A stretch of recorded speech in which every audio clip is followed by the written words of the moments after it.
Welcome to another episode of the Nashville Dads. This week, we have on creator of Dad Lunch Notes, Dr. Chris Yandle. We talked about schedules with his kids in school, his former life working in college sports, the reality of working in college sports, mental health and therapy, and how he started writing lunch notes for his kids and what he's learned from it. We really hope you enjoy the episode. The go-to joke I have is like, as long as you don't hate your life and you somewhat like your kids, we can usually have a pretty good conversation. So I like my kids this week, so we're good. It is a very true statement, isn't it? So When holiday breaks come, that's usually when I start questioning things. yes, yeah. Yeah. How do you feel like you manage the holidays and all that good stuff? You know, now that they're older, it's a lot, I would say it's a lot easier because now instead of them being younger, we kind of have all these extra things and events planned that we have to go see everybody to make sure we see all extended family members. Now that they're 16 and 13, school and other activities kind of dictate what our plans are. And we're fortunate we live close to both sides of our Yeah, families. So it's not like we have to travel 5-6 hours. It's hour and a half down the road. nice. Both my family, my wife's family, it's one-stop shopping. But now that we're getting to be almost a senior in high school and a freshman in high school, it's it's kind of we're at their whim. Yeah, Whether my daughter is a athletic trainer for the high school football team, so yeah, sometimes our schedule depends on when football practices or football games are. yep, My son's hoping to play junior high baseball, so that may dictate our schedule. And the fact that I teach classes 2 days a week at LSU, sometimes that changes the schedule as well. I gotta move things around so we can make sure someone's home yeah, to get you from your after school activity. So holidays now just aren't. It's kind of like we keep hoping people are going to come see us, so we don't have to pick up and go. yeah, But I remember when they were little and, yeah. and having to pack up the car or get on a plane, and it's a lot. So as they get older, it gets a little better. Okay. I have an 8-year-old daughter, 6-year-old daughter, and 3-year-old son. So I feel like until my son is in like kindergarten or like 5 or Yeah. 6 years old, then it'll still feel like a lot more. It's always fun to describe to new parents like, hey, remember how you used to go like a weekend away and you would pack like a bag for you and a bag for your wife, and that's all Hmm. you would need?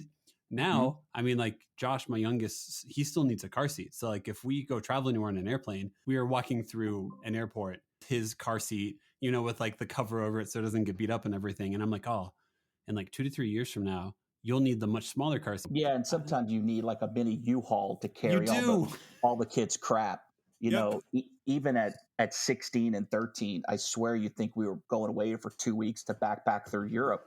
Yep. Dude, we're going away for 36 hours. For You 36 don't hours. you don't need 8 changes of clothes, 4 pairs of Oh, shoes, yep. half your room.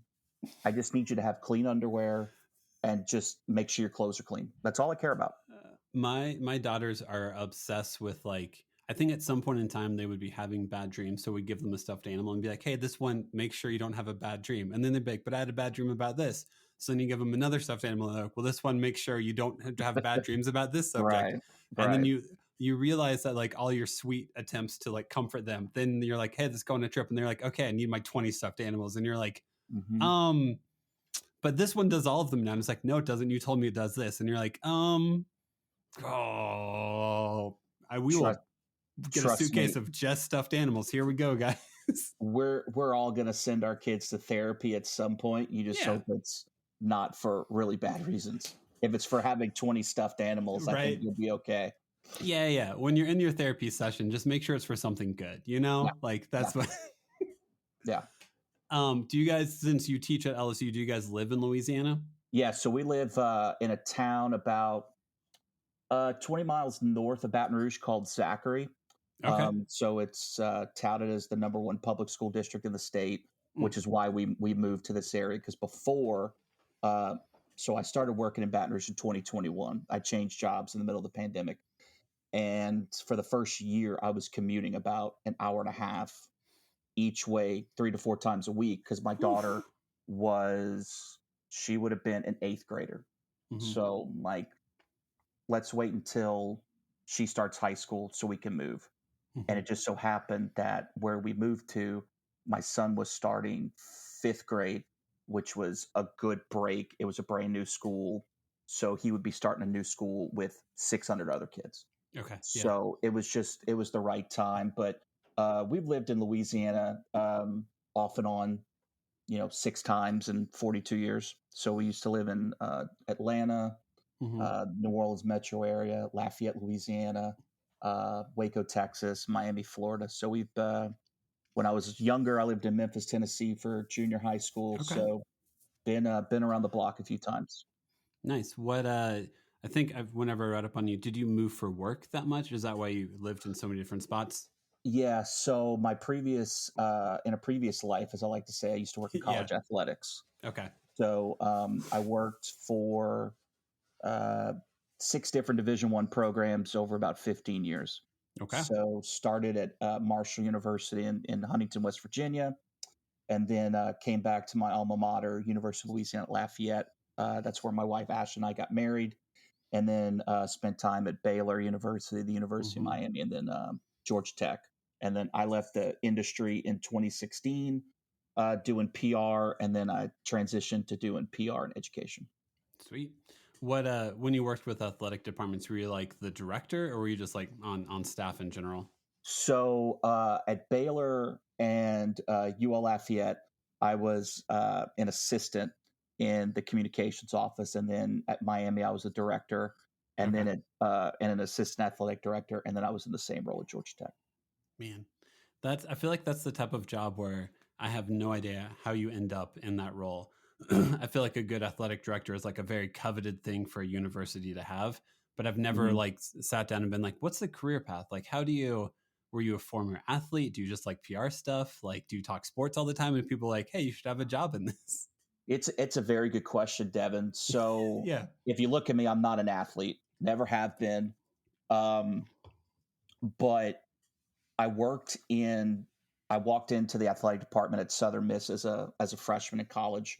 I kept stats in high school, Hmm. so I knew that part of the business. And growing up, I only knew of like sports journalism.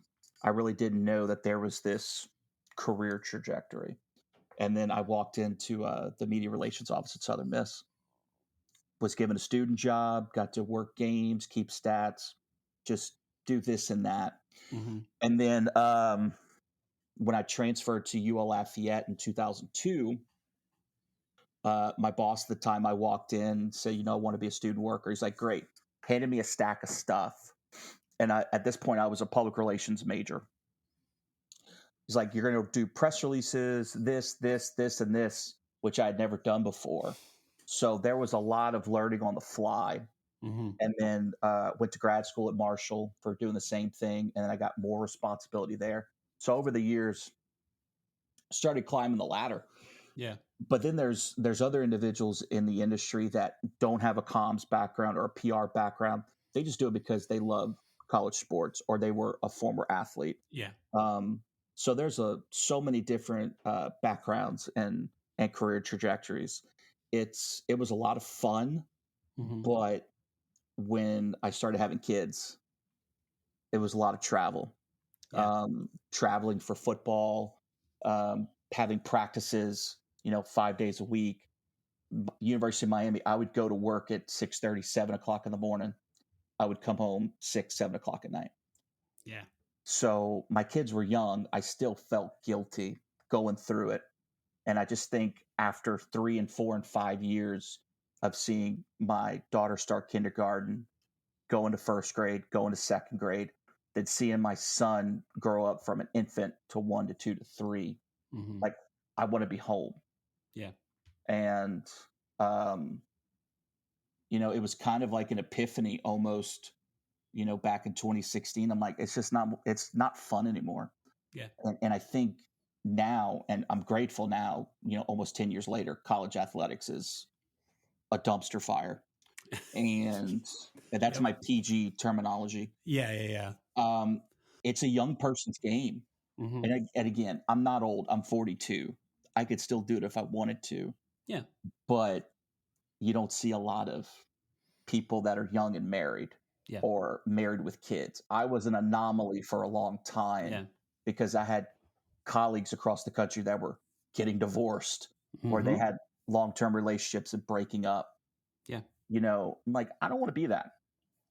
And it was a lot of fun traveling and working with a Heisman Trophy winner and Yeah. winning bowl games and going across the country. But ultimately, my kids aren't going to remember that stuff. I'm Nope. going to remember it. And I want to make sure that they remember that their dad was home and Mm-hmm. that their dad was around, Yeah. not, oh, you know, my daughter's going to kill me that I say this story. But Good. she always jokes. She's like, when I was growing up, you were an absentee dad. I'm like, dude, you were 6. I was home at night. Yeah. You just like telling that story because it drives me nuts. Of course. I'm like, I was home. It was just, it killed me not being home Yeah. Of longer than I course. could. Yeah. So I'm grateful for that part of the career, but Yeah. it's a lot more fun when I can come home from work at 5 Yeah. or 4 or have a work from home day and I could pick them up from school. We can do homework or pick them up from practice. So I'm much better off now than I was Yeah. 10 years ago. Yeah, my wife has a master's in higher education. She went to Kansas for grad school, and she ended up going into like business instead because when we Hmm. got married, we had a lot of student loan debt and wanted to pay it off, like a lot of people. But like before we decided, like, hey, that's how do we pay off this loans as fast as we can? Like, I don't know if you know, unless like you work in that industry with colleges, that normally to get a promotion, you have to move your entire family to do it. So like Hmm. when you leave that industry, you're not just like the stability that you have now is drastically different. Because if you're still in that ecosystem, the Yep. only way for you to advance is to get more degrees or to uproot your family and move. No, yeah, you're absolutely right. In higher education, specifically if you're on a university and unless you're a professor that has tenure, Yeah. you have ways to climb the ladder. And like you said, you are going to have to pick up and go. Yep. Um, I had a chance to go to higher ed full time. Yeah, I like teaching adjunct, Hmm. but I don't know if I would have been happy, Yeah. teaching full time. And maybe the next a step or two in my career, maybe going back to a campus and being in a full time role in communications or in some capacity. But that's an industry kind of like college athletics. Yeah. There's a lot of upheaval if you want that career trajectory of some point to meet what you want. Yeah. Um, so right now, this is probably the most stable we've ever been. Hmm. Um, you know, it's funny that I've lived in Louisiana 6 times, grew up here, but we've lived here for 8 years. It's the longest continuous stretch I've ever lived in one place. Oh, seriously? Seriously. Man. And the town we used to live in, Mandeville, Louisiana, we lived there for 6 years. The Hmm. longest I ever lived in one town consecutively. Yeah. And I realized, and I thought to myself, I'm like, that is insane. Yeah. And growing up, my dad's job, his career, we moved around a lot. And then when you look at my resume, the colleges, and then going to the schools for work, it's like, goodness gracious. You don't realize how much you move until you kind of do a retrospective. Yeah. And then I think being settled down, I'm like, I don't want my kids to have to constantly move anymore because Yeah. it's not fair to them. No, it's not. I think what's fascinating is I've talked to a lot of dads now, and a lot of them do similar things to what you've done. Basically, is realize what shaky ground has felt like to them, Hmm. and realize how much they would rather value stability and Hmm. predictability for their kids' lives Right. than anything else. And it's like it's a common thing. Is a lot of dads are just like I think a lot of dads like being able to figure out how there can be patterns and habits with their kids in which their kids can know when to expect them and they For can be sure. like mentally present for their family as For well sure. as a definite Absolutely. value that exists Hmm. now that like 15 years ago don't know if that would have been a priority. Yeah. No, you're absolutely right. No doubt. um So does that mean, can we talk about like how the portal transfer is ruining college sports? Is that or is that too much of a side tangent? No, I can talk a little We bit. can dabble. Okay, so just because you've worked in the industry, Yep. how do you feel like the portal and all of this is? I feel like it's negatively affecting college sports. How do you feel? How do you feel like it is? You would know better than I. After experiencing working with athletes that transferred and had to sit out, I think there's positives and negatives. Sure. The main factor is that, and I don't remember the percentages off the top of my head anymore, that after every year academically, an athlete has to show a percentage towards degree. So if I remember correctly, I think after sophomore year it's 60%, and after junior year is 80%. So you have to have made steady, remarkable progress. Okay, cool. As part of the process. I think you see players that are going to 2 and 3 schools. Many of them have, an extra year or two of eligibility, whether it's they graduated early, or I know there's still athletes with a COVID year left. That should almost be phasing out. I think by next year, I think it phases out. Okay. So they have those years of flexibility left. So that's why you see some of these guys going to 2 and 3 schools. I'm like, if you're going for graduate school, that's fine. Do whatever. And again, I think there's some players that probably transfer for family reasons or external reasons that we may not truly know. Okay. And then just like coaches and administrators that leave in the cloak of darkness, there's going to be athletes that want to transfer. I know my dad thinks that the transfer portal has ruined athletics. I don't think so. I think the TV stuff has. Yeah. And I mean, this where we are now was set in motion. I'm not going to bore you or the listeners, but it was set in motion back in 1984 in a Supreme Court case about TV rights. So this was a long time coming.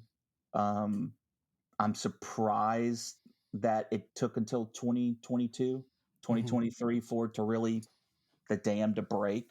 I thought for sure when the Ed O'Bannon case stuff started back in 2012, I thought that was going to be the first thing. But, sometimes stuff get held up in the courts and it just takes time.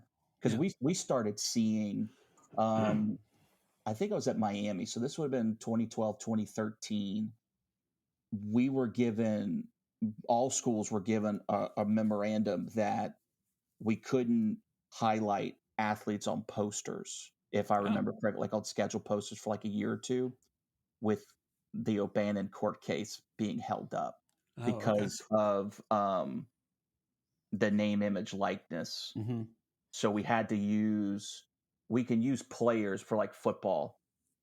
You had to put a shield on. They couldn't be recognizable.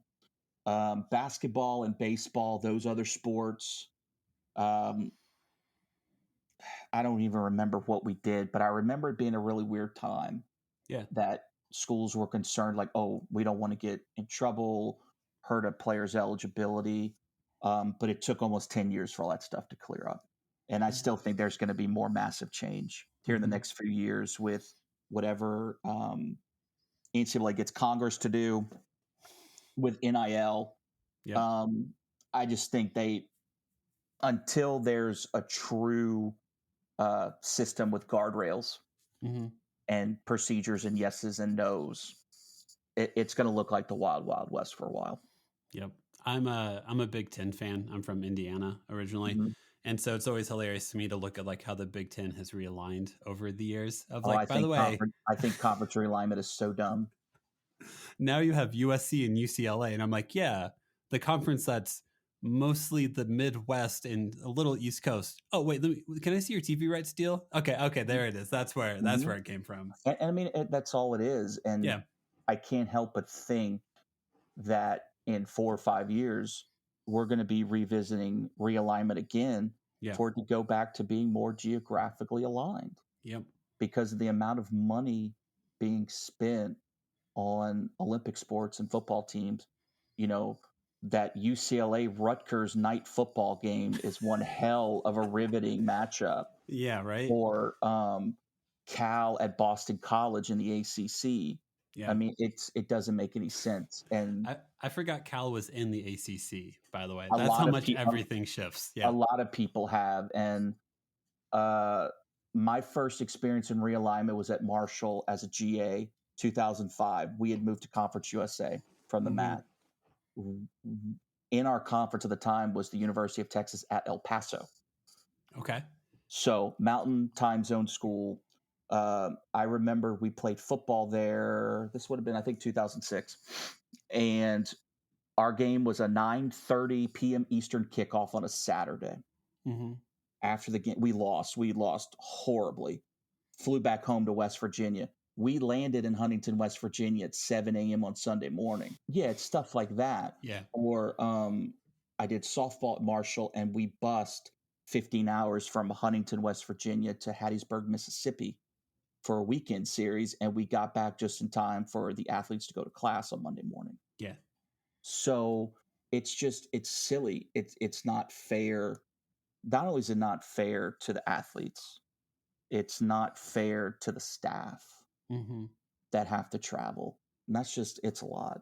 I think had I stayed in athletics and gone through this third and fourth and fifth round, Mm-hmm. I think that's what I'd have been out. I mean, that's just, Yep. the travel's hard.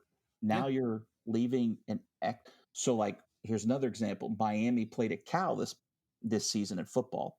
Mm-hmm. They left. So normally for a Saturday game, teams will leave on Fridays for football. They left on Thursday. Yeah. So they can get acclimated to the Pacific time zone change. Mm-hmm.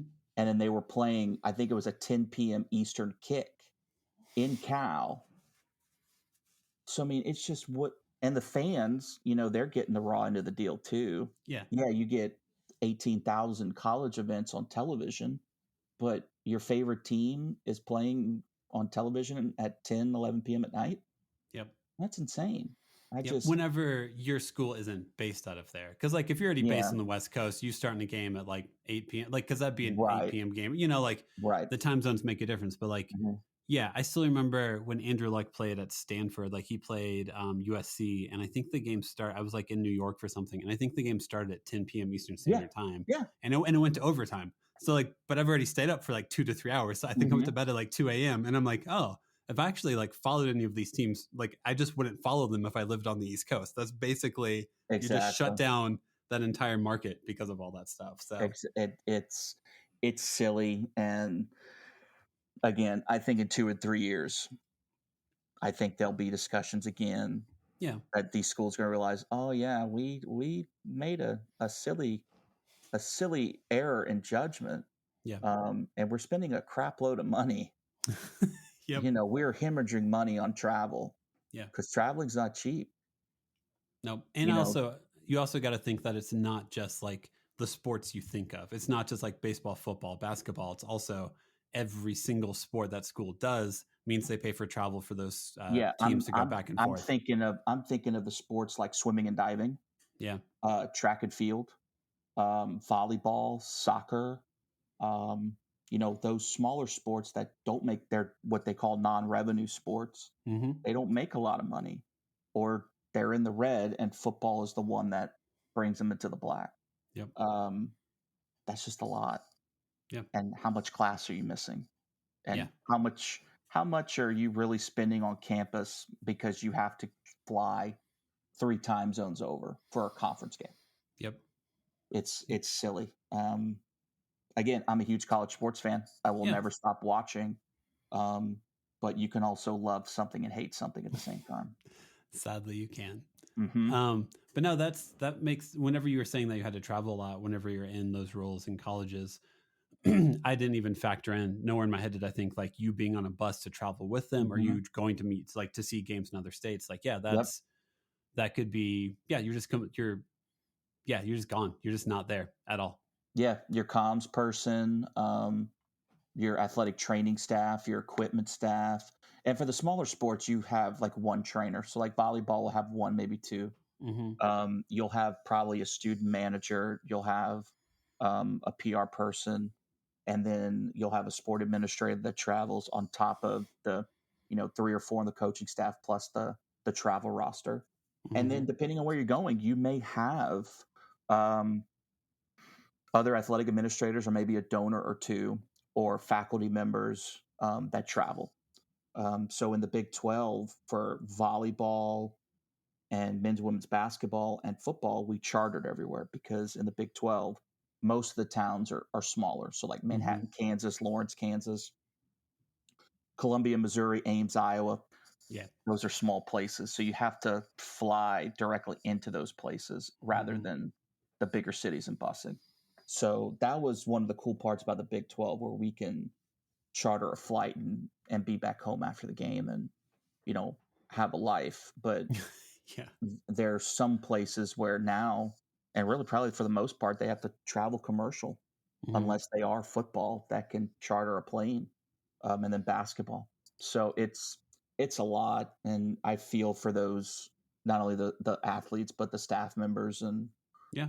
it's taxing. It really is, and I think this past week at College Game Day here at LSU might have been the first time and since I left the business that I kind of missed it a little bit. Mm-hmm. But then I watched the game that night against Alabama, and then I'm thinking, okay, game's at 6:30. I would have had to have been at the stadium between noon and 2, so I would have been at game day. I would have just gone straight to the press box and did stuff, and then it's almost a 4-hour game, Yeah. so you have a press conference and media. I'm probably not leaving the press box till 1 a.m. Mm-hmm. I'm not home till maybe 2. And then most fans don't realize this on Sundays. Um, you have work for college football because a lot of times you may have media availability Sunday for the coach. The polls come out. You have to submit all your player of the week stuff. Oh, okay. And then Monday is typically your press conference day for the media. Yeah. So coach and players will preview the next week, and it was nonstop. I know no matter how big your staff is, it's still a lot on you. So then I remembered I don't really miss it that much. That just hearing you, because that's I'm always fascinated by reality. That's the reality of doing that. And Yep. yeah, I mean, if I'm like 25 or 26, that is an awesome day. Like that Yeah, is fun. That's exciting. I'm probably exactly. like looking for opportunities not to sit down. I'm living in Hmm. that energy the entire time. Hmm. But the second you get married and have a kid, then Hmm. it's like, oh, I'm just not that you're abandoning them, but like it'd be very hard for me to feel like I was giving the best version of myself to my family Right. after all of that. Because to Yep. do that, I mean, yeah, that's like a 16-hour day and also around a very emotionally climactic moment. Also, Hmm. you go to a school, everyone's very into the moment, like a Yep. 4-hour football game whenever you're in college at the end and you care, like you're kind of tired by the Yeah, end. you're emotionally spent. Absolutely. Yes. Yep. So, And again, I don't trade my previous career for the world. yeah. And it took me a long time to forgive myself for feeling guilty about being gone, Yeah. especially during football and basketball season. Um, but I think I've made up for it tenfold. These Yeah. last 8 years being around and doing stuff and doing what I've done. So Yeah. it's like I said earlier, it's a young person's business. Yep. But I still have former colleagues that are still doing it, and 30 years in the business. I'm like, more power to you. Yep. I couldn't do it. I couldn't do it I anymore.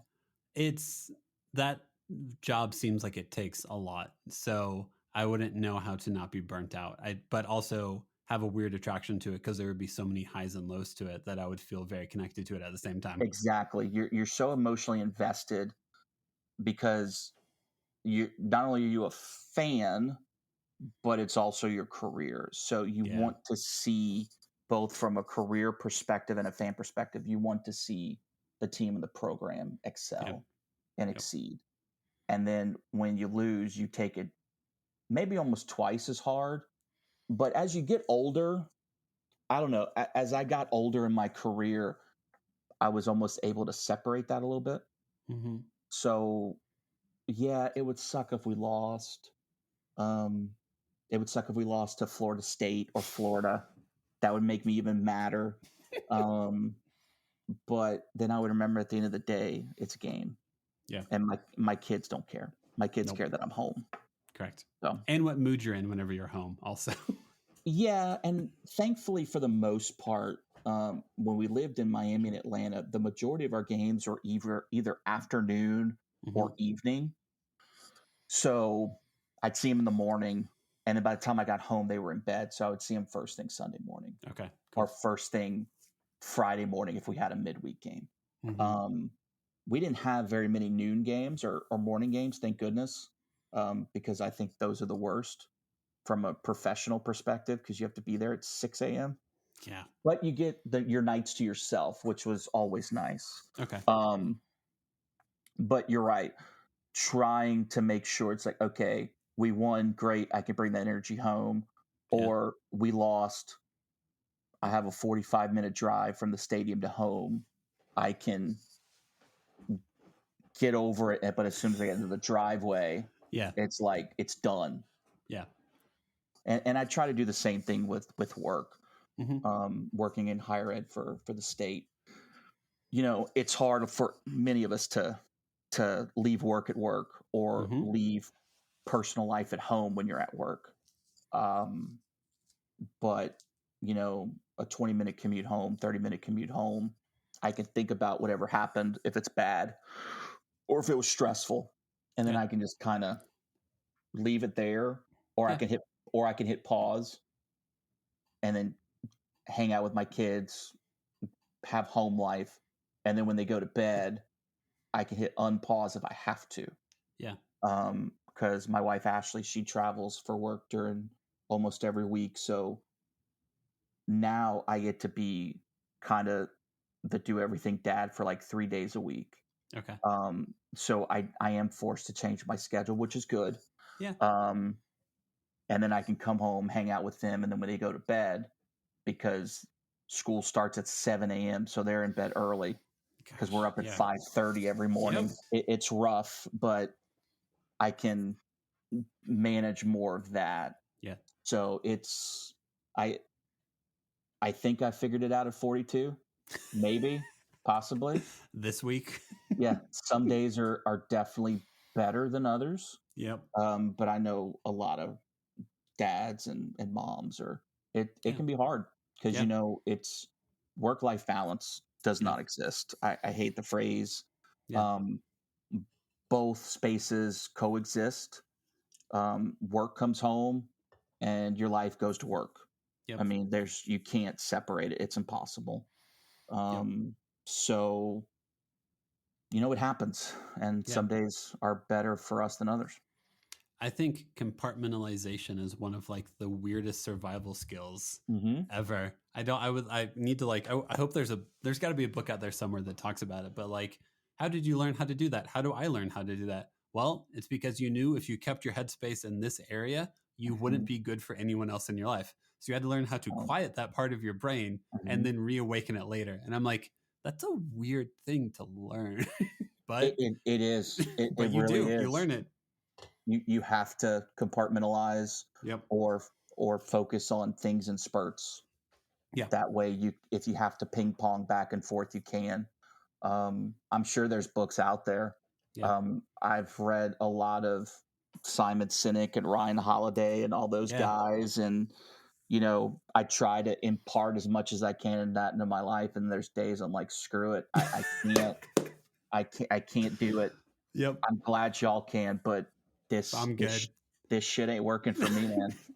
It's like I feel like there's all the trend of like gentle parenting, and I'm like, gentle parenting is great until it's about 9 p.m. and my kids still aren't asleep. And then for some reason, all the gentle parenting techniques and everything just don't work, or I don't care if they'll work. I'm just like, get your ass in bed. Please close the door. I've been hanging out with you since about 7 a.m. Please just go to bed. Please just go to bed. I just need 10 minutes to stare at a wall, not be responsible for something, or just talk to my wife. There are so many other things, like just any form of connection besides you, and just please go to bed. Yeah, your kids are still young enough where you have to force them to. See, Yes. I turn off the Wi-Fi at all access to Oh. electronics. So my 16-year-old puts herself to bed like at 7:30. She's done. Okay. My son goes to bed between 8 and 8:30, but some days it's like, okay, let's cut it Come all on, off. buddy. Yep. Let's turn it off. It'll still Yep. be there at 5:30 tomorrow morning. Yep.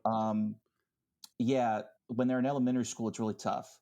But junior high, something kind of clicked.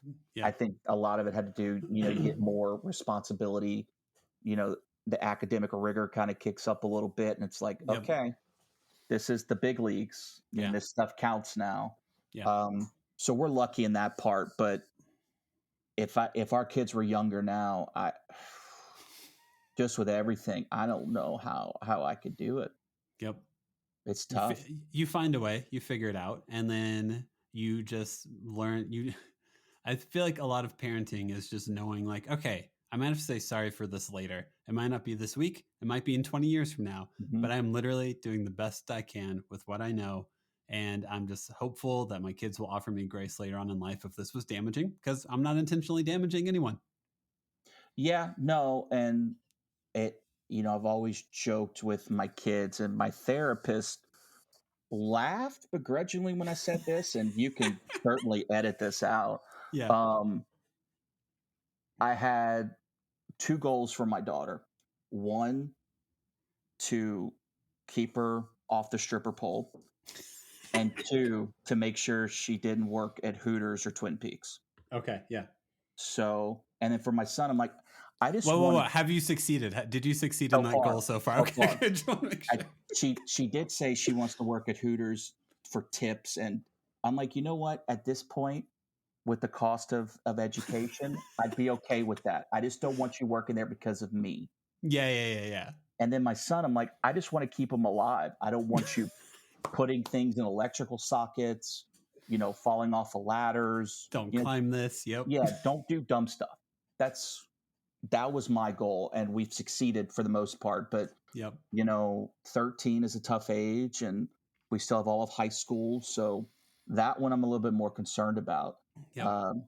But luckily, my daughter has embraced how I have felt about my two goals for her, and she uses that sometimes to make me nervous and of course, like really. But she should. I mean, like, also though, I was like that as a kid. If my parents were like, "Don't do this," I'd be like, I kind of just want to annoy you now. So yes. Yes. No, you're exactly right. And I fully expect everything that I have said to them or written to them to be thrown in my face, which it has been. Of course. Or they've used it against me when I wasn't following what I've said or written. And I'm like, you know what? Good for you. You at least remembered one thing I told you and you used it against me. So I count that as a win. That's a win. The parenting book. You know what? Because none of us really know what we're doing as parents. Nope. I remember when Ashley was pregnant with Addison back in 2007. I swear we bought like 10 or 12 books on parenting and expecting your first kid. We opened none of them. And then when your kid is born, you realize you could be the smartest person in the world. Yep. All that stuff you've learned or read goes out the window anyway. It doesn't really matter because now it's just you.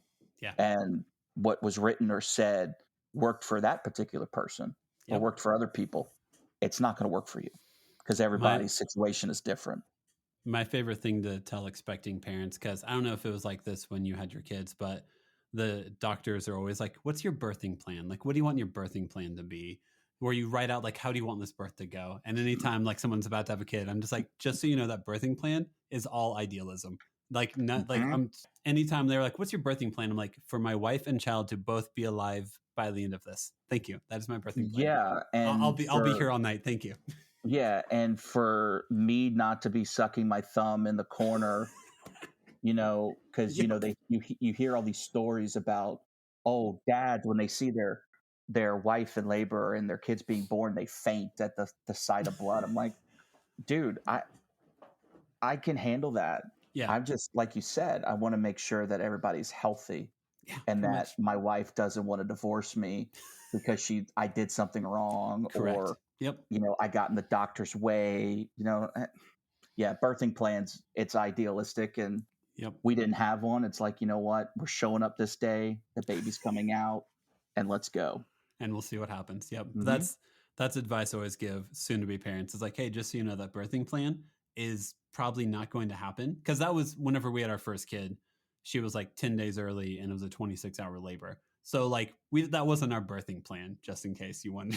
Yeah. So yeah, I just always tell people that, like, hey, your birthing plan, your doctor is going to make you write it. And then whenever your wife's water breaks, you're going to be like, oh, this isn't how this works at all, is it? Mm-mm. No, So sir. nope. Never is. Before we start to wrap up and everything, I do want to make sure to give you a chance to talk about your lunch notes and that whole aspect of your life, because Yeah, we sure. haven't even vaguely talked about it yet, and that's like Yeah. that's how I know who you are, because of writing lunch notes. So Yeah. what started writing lunch notes to your kids? Tell us the story. It started on a whim back in August of 2017. So it was Addison's, I think it would have been her second day of fourth grade. Mm-hmm. And I always preface people when I tell this story, this was her fourth school in 5 years. Okay. So Yeah. we did kindergarten in Miami, Florida. We did first and second grade in Marietta, Georgia. When we moved back to Louisiana in 2016, we didn't realize that the way the schools were set up in our school district, that elementary school ended in third grade, and that Wait, middle school, what? yeah. So our district elementary schools were pre-K through third, and then Okay. middle schools were fourth through sixth, and then junior highs were seventh through eight, and then you Okay. go to high school. Never heard of that one before. Yeah, and they do it this way to kind of keep the numbers smaller. Okay. So this would have been her second or third day of fourth grade. So 4 schools in 5 years. Again, Yeah. not my plan as a parent. Um, Part of the moves were career based. The last one was both career and personal. And making her lunch that morning, I just happened to thought, you know what? She looked a little nervous and anxious the first couple of days. Let me just write her a message. And I wrote her a message. I think this was on a Friday. It was either Friday or a Monday, and just shared it on social media and got a larger response than I anticipated. But again, I kept writing her the first couple of weeks, and I honestly, Devin, I'd only planned to do it for a couple of weeks Yeah. because one, I thought I'm gonna forget. B, she's gonna tell me, Dad, stop it. Yeah. Um, but she didn't. We were running, I think this was been the third week I started doing it. We were running late that morning and I hadn't made her lunch yet. And she's like, don't forget to write my note. And I'm Mm-hmm. like, okay. So in fourth grade, she's paying attention. And I really did it because one, I felt extremely guilty for the amount of moving I Mm-hmm. had done. In the moment, I thought I was doing it to better my family because of career choices. Mm-hmm. Retrospectively, I thought I was being selfish. So that's where guilt kicked in. Yeah. And I felt guilty for several years because do my kids have anxiety because of the decisions I made? Mm-hmm. Did they inherit the anxiety and mental health traits from me and my wife? And a part of me thought that it was induced because of me making decisions. So I kept writing fourth grade. Her principal and teacher started noticing her messages, and they would reach out and ask me if they could share them with other people. I said absolutely. Then a chance to self publish a book came along at the end of fourth grade, and I did it. It was fun. I didn't expect it to be a moneymaker. Yeah. So we kept going. Fifth grade, sixth grade. So now uh, we're in the pandemic year. So November of 2020, I get an email from the Today Show, and it's a producer saying, "Hey, Craig Melvin saw something you posted. We want to do a story with you and your daughter." I'm like, okay, well, that's kind of cool. That's cool. So January of 2021, obviously we're still in the middle of the pandemic. They're not Mm-hmm. doing studio guests at the time, which in hindsight, I wish we could have gone, but Yeah. it still worked out. We did our interview. our story aired. I think it was January 29th of 2021. Did great, and then we ended up getting picked up for an interview with the Kelly Clarkson Show, That's cool. as well as Good Morning America. And then all the while, I'm still writing to Addison. So we finished. So sixth grade finished at the end of May of 2020. So by the time we record the Today Show and Kelly Clarkson, she's a seventh grader in junior high, still not fully back pandemic wise in terms of how the classes are structured. I'm still writing to her. And then in eighth grade, my son starts fourth grade. So I asked her, because my son was asking me for the last year, when am I going to start getting notes from you? And I had been thinking about this already for the previous year. I'm like, what do I do? Do I do it for him? I mean, I started because of her, and then I realized it was stupid to keep it just for her. Although I asked for her permission, I said, "Look, is it okay?" And she said yes. So I started writing to him because I want to impart the same things to him that I am to her, whether it's life lessons, a joke, an idiom, because a lot of the words are things that I wish I would have heard in junior high and high school when, I was told I was shy, but now looking back on it, I'm like, dude, I was anxious and depressed. That's not shy. Let's be just completely blunt. Yep. I can relate to that. And, in high school too, it's like, yeah, my dad taught me some stuff as I grew up, but I'm like, I need to help them. The world in 1999 is not the same as is in 2024. Nope. Like I've got to help them navigate and things to learn, especially in a time in our world where people are just assholes to other people. I with want no consequences. with no consequences. So Yep. I want my kids in a world of assholes. I want them to be respectful and to be kind and to be smart and to be empathetic. Yeah. So luckily for the most part they are. So teaching them those things and, how do you respond to this situation? What do you do if you're faced with this or that? And it's stuff I've learned the hard way as an adult or, looking back on, well, that happened to me in high school. How would I have done it differently knowing what I know now? Yeah. Because Devin, that's most of what life is. We know the stuff after the fact. Sadly, yes. Rather than before the situation. So, and again, the beautiful thing is there are days I share the same message to them because it's general or it's factual. And then there's times on what I hear in the conversations with them or when Ashley has conversations with them, I take little bits and pieces and there's some days I personalize things to them. Like, I know this is going on. Here's how you do it. Yeah. And 2,000 notes in total. It's a lot.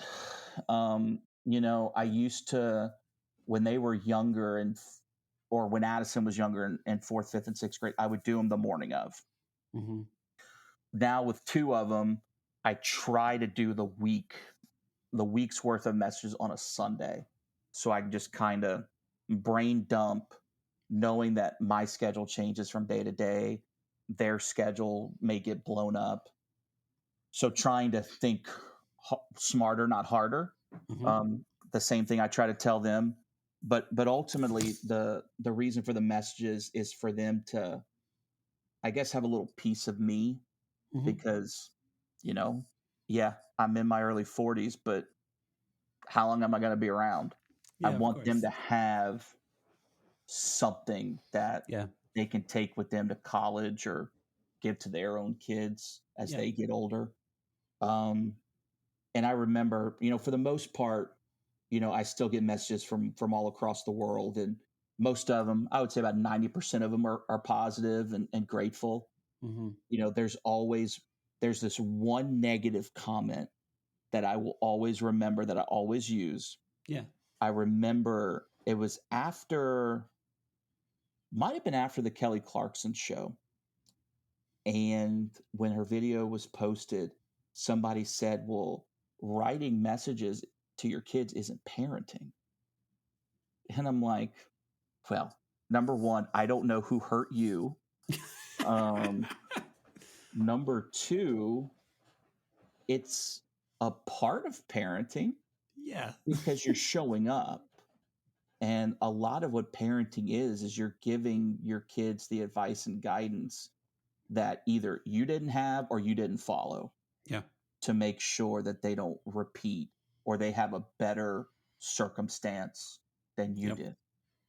And I will, and it's not that the message bothered me. I chuckled. Yeah. I'm like, oh, bless your heart. You are so flawed. Yeah. But I will always remember it because I'm like, you know what? As a parent, showing up is the majority of what our job is. Yeah. And if you think that that's not parenting, then I hope you find what you're looking for. Yep.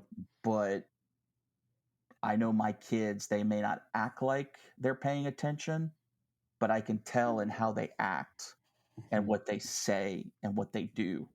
I know they're paying attention. Yeah. And it's because of those little messages.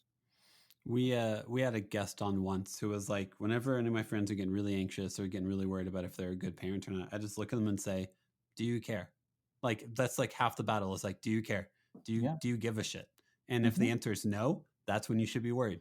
Whenever you start to become apathetic about how you interact with your kids is actually a very terrifying moment. So do you care? You care? Sweet, man. That means your foundation is good because it means you care. So now just figure out how to take what you care about and communicate it to your kids in a way in which they will hear it, they will understand it, and it'll be connecting. That's 100%. Just do that. Just do that. Yeah. And anything, if you stop caring, that's when you know there's an issue. Pretty much. How could you there's more to parenting than writing a note or like something like that to your kids, clearly. But I would have a very snarky response to that too. If I remember, there were a lot of people that kind of teed off on that person because, again, there's a lot of keyboard warriors with no consequences. None. And I'm just like, you know what? Like, why would you even waste 30 seconds typing something? Like, clearly there's something, you're going through something, and I hope you get it fixed or figure out what's wrong with it. Yeah. Because it's like, dude, I don't get it. And that's, I tell my kids this. I said, look, if people are talking about you at school, then good for you, because clearly their life isn't interesting and yours is. Yeah. I mean, if they're wasting their time talking about you, whether it's good or bad, clearly their life sucks and yours is far more interesting. So good for them, man. Good for them. You know what? Keep doing you. Because if they're going to talk about you, then let them. And also, you can't control any of that. So, do you know if you're being kind? Do you know if you're being nice? If you're being empathetic? You are? Cool. Stay on that path. You'll be good. People are going to praise you and hate you for whatever you do, no matter what you do. So. Yeah, and a lot of times in the morning, because I said we get up at 5:30, we have to be in Carline at 6:30. I tell them, hope you have a great day. I love you. Don't be an asshole. I mean, truly. Yep. I'm like, just don't. Just don't. Learn. That's so much of the battle of the day. Yeah. Just don't be an asshole and you'll be okay. Pay attention in class, respect your teachers and your classmates, and don't be an asshole. Basically. Because it'll take you a lot further. Yeah, because if I find out you're being an asshole at school and you get in trouble for it, you don't have to worry about the punishment at school. You got to worry about when you come home. Yep. So, but yeah, I feel for parents like you with the younger kids, because I don't know what junior high and high school are going to be like. I don't either. I know a lot of schools are starting to implement no cell phone policies while they're in school. Yeah, we have that here statewide. Yeah. Yep. Which I am not against. Because even I could benefit from someone taking away my cell phone during the day so I could be more productive and focused. So I don't disagree with that stuff. I'm not fully against it. Yeah.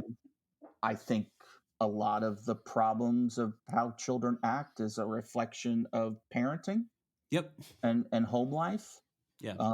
I don't think it's technology because we had this conversation in my class yesterday. They Mm-hmm. asked me how I felt about the cell phone policy. I'm like, I'm fine with it. I mean, it doesn't affect my kids one way or another. Mm-hmm. But what I find funny is the cell phones are schools take away the phones, whatever state you live in, but yet the classrooms have iPads, laptops, and all these other devices that have messaging apps on them. Yeah. Like, does anybody else see the irony here? Yeah. If you're going to do it kind of. Yeah. But then Yeah. I know that a lot of places, even in college, we don't have a lot of hardbound books. I mean, Mm-hmm. there's a lot of open resource books online that even my kids, they get like workbooks now. I mean, they're textbooks, but they're paper bound, and you can take the pages out, or Mm-hmm. there's exercises in there. So it's not what you and I may have grown up with the old hardbound textbooks. Yeah. So I get it. I I don't know. I'm not a parent where I'm texting my kids every 10 minutes at school. I'm Okay. like, Yeah. you're at school. So unless you know, you're sick, Yeah. explosive diarrhea, you need a new change of clothes, or a catastrophe has happened at school, I Yes. don't want to hear from you. Yeah.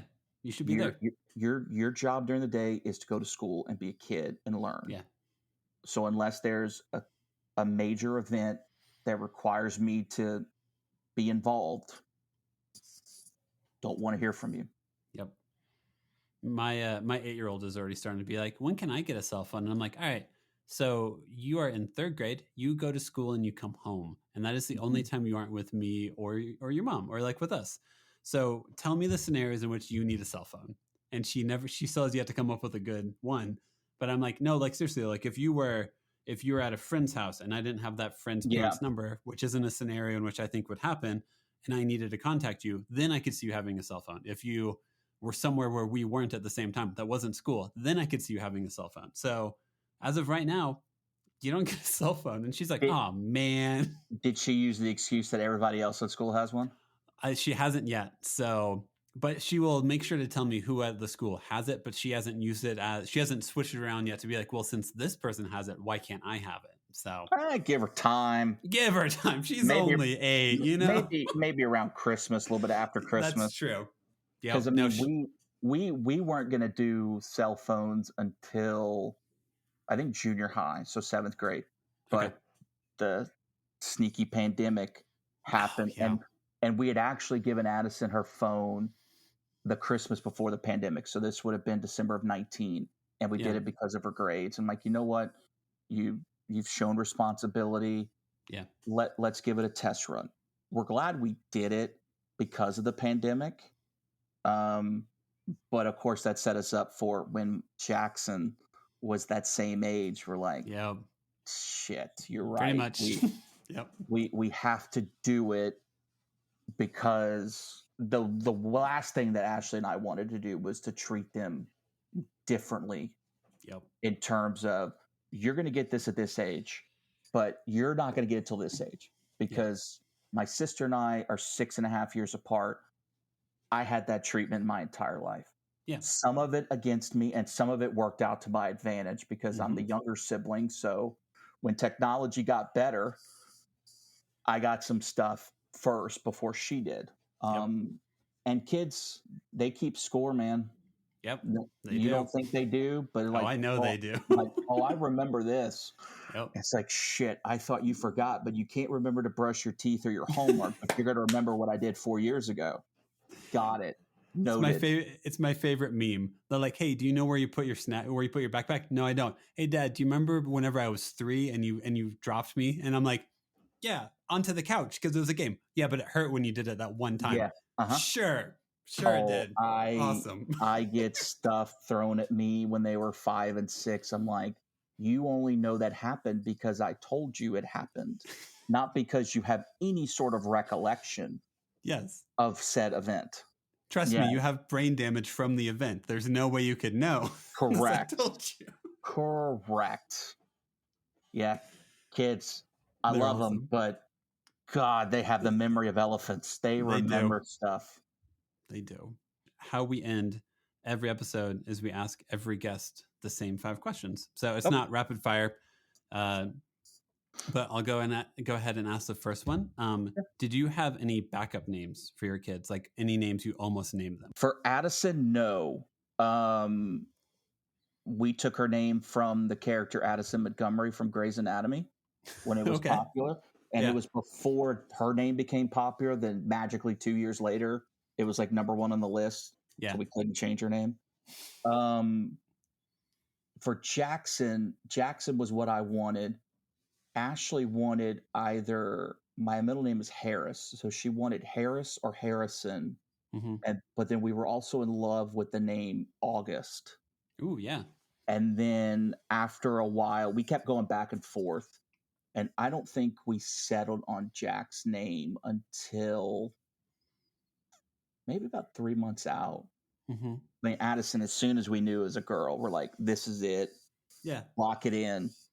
Jack, we kind of went back and forth, and I wore her down. I'm like, I think Jack's a cool name. Mm-hmm. And then finally I won. I'm like, yes, I'm never winning anything ever again. That's why I only have 2 kids. You knew you had lost all naming rights for the third one. That's why. Pretty much. Next question. Do you have a favorite TV dad? I have a few. You can do more than one if you want to.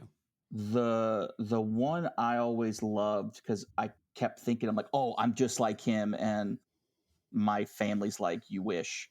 Phil Dunphy from Modern Family. Phil Dunphy, man. Yep. I'm like, you know what? I wish I was as cool and carefree as Phil. But then I realized how dense Phil was. I'm like, maybe not. Was he that carefree, or was he just blissfully ignorant to whatever else was happening? I think he was more blissfully ignorant, and then there's a lot of days I wish I were, or were wired to be that way. Yes.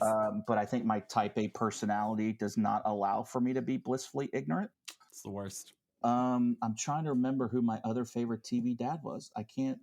I'm drawing a blank. We don't watch a lot of television in live. We watch everything on on demand. I mean, I'm pretty sure we're halfway through the Hallmark Christmas catalog, and we're only 13 days into November. Yep. So that shows you my mental state of mind these last few weeks. I'm going to lock in Phil Dunphy all the way.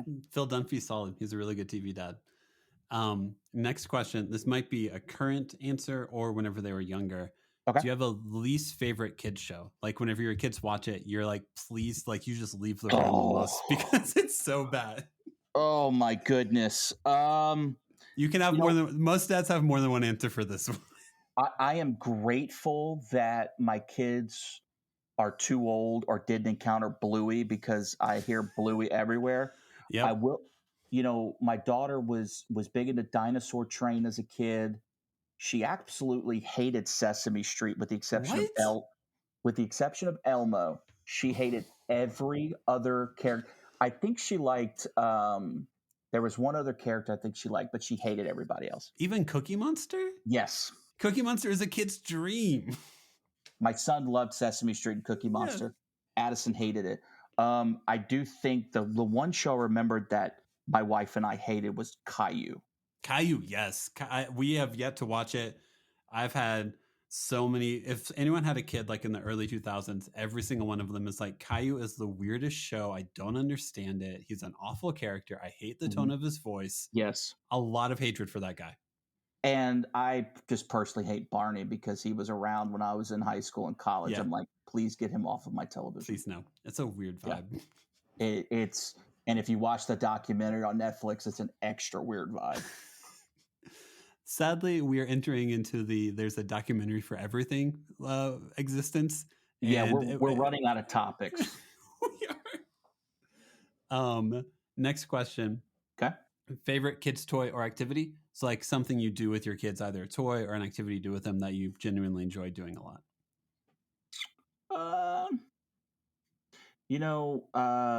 My son played a lot of baseball as a kid, still does. So I think that was our thing, the two of us. Mm-hmm.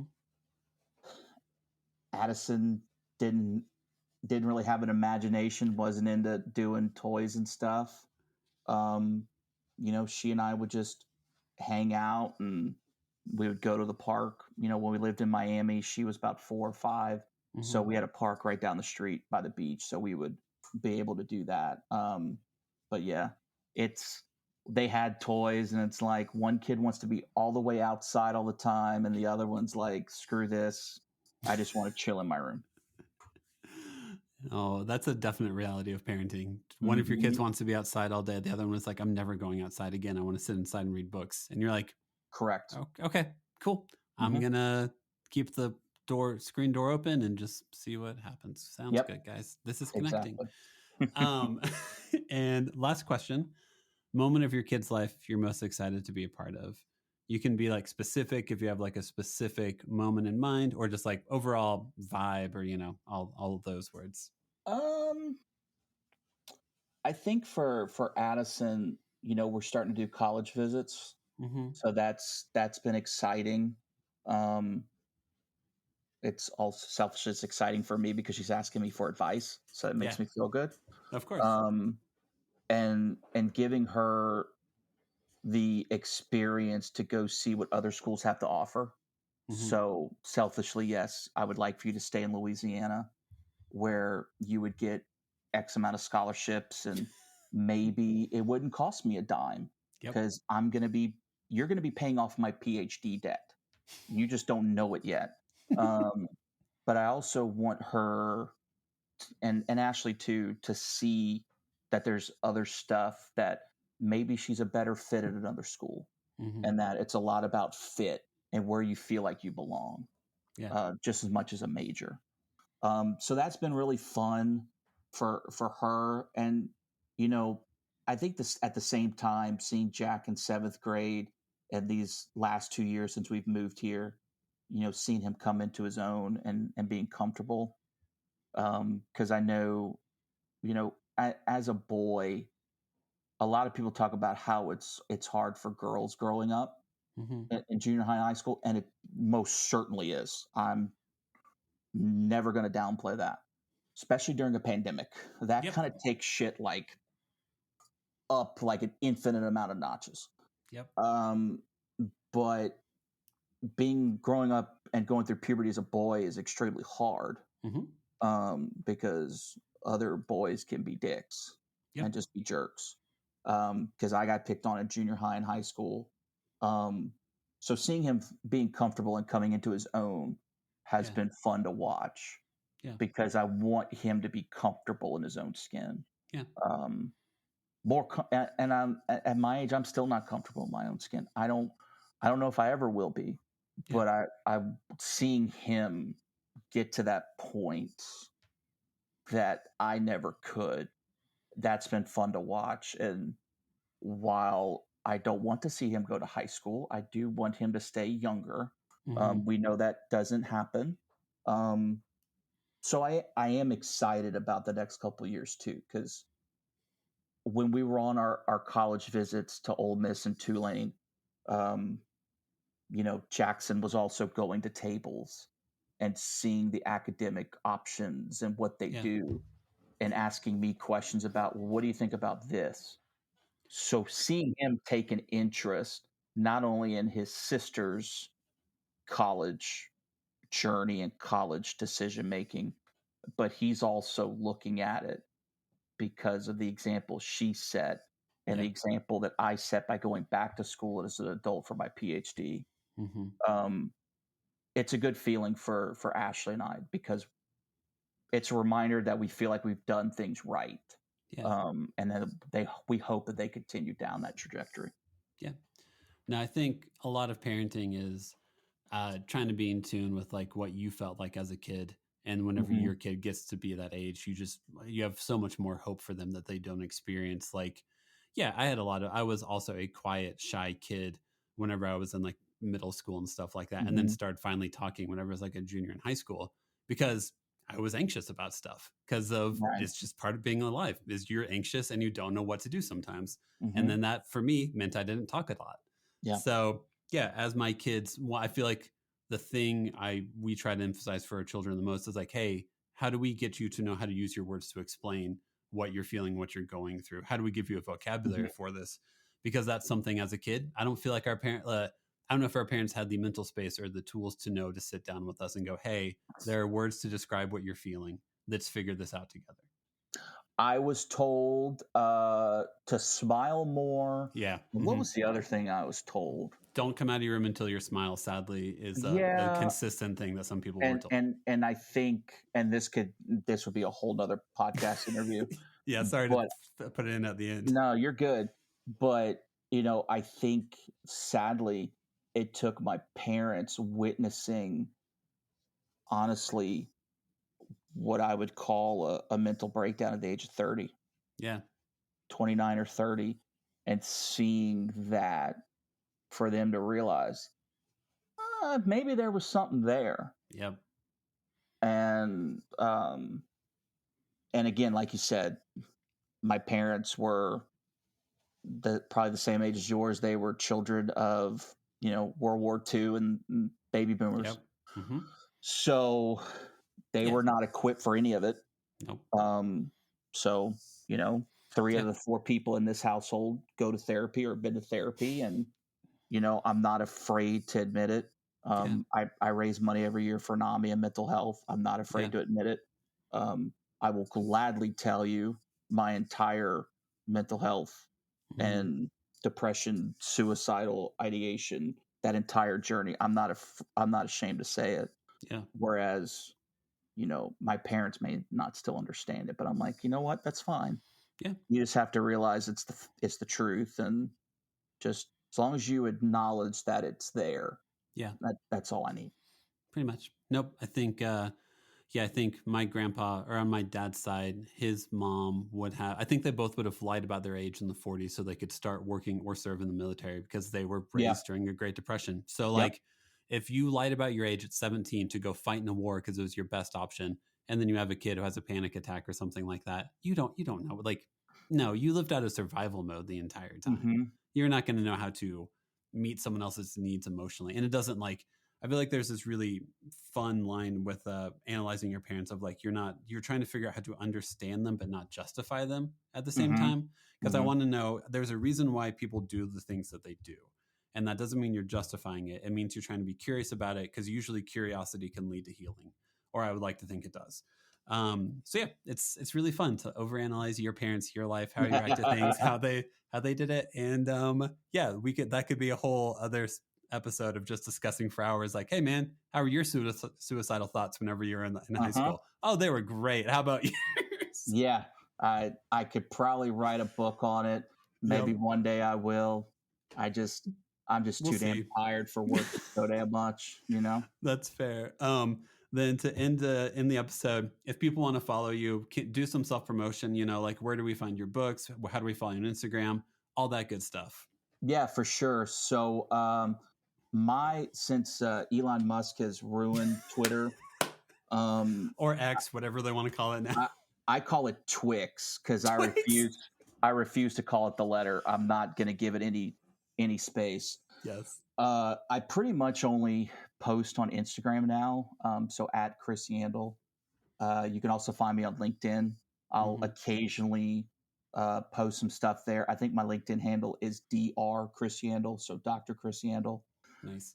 I'm always happy to connect and engage with people. I think, unfortunately, I let my book contract expire. So you can search on Amazon, just search my name. You might be able to find some books left from the printing distributor. Yeah. But I decided to not re-sign, because I had a fun ride while it lasted, and I hope maybe in the next couple of years I can do a high school version of some of the higher level stuff with Addison and Jackson. But it's I can say I was a best-selling author on That's Amazon cool. for like 30 minutes. Yeah. And then reality set back in. Yeah, I hope you have a plaque of that somewhere on your wall. Best-selling author for about 30 minutes. I have the screenshot that shows that I was like number 3 in all books on Amazon. It was right after the Today Show. Yeah. And then we were bestsellers in Japan because we got picked up from Good Morning America, and we were overnight sensations in Korea and Tokyo for like 2 weeks in Yeah. 2022. That was a really weird experience too. That's cool. Yeah. One of the main reasons or hopes of this podcast is just sharing dad stories and hoping that people realize they aren't alone, whatever they're going through, because there's sadly not a lot of opportunities for dad community. So thanks for being part of like a little digital dad community and spending some time to hang out and talk about your life. I appreciate it. Thanks a lot, man. And we'll be in touch.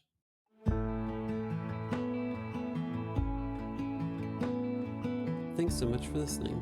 Please make sure to follow us on Instagram and Facebook at the Nashville Dads, and make sure to follow us on anywhere you find your podcast, and please give us a 5-star rating. And thank you to Matt Oakes for providing the music for the episode. Catch you next time.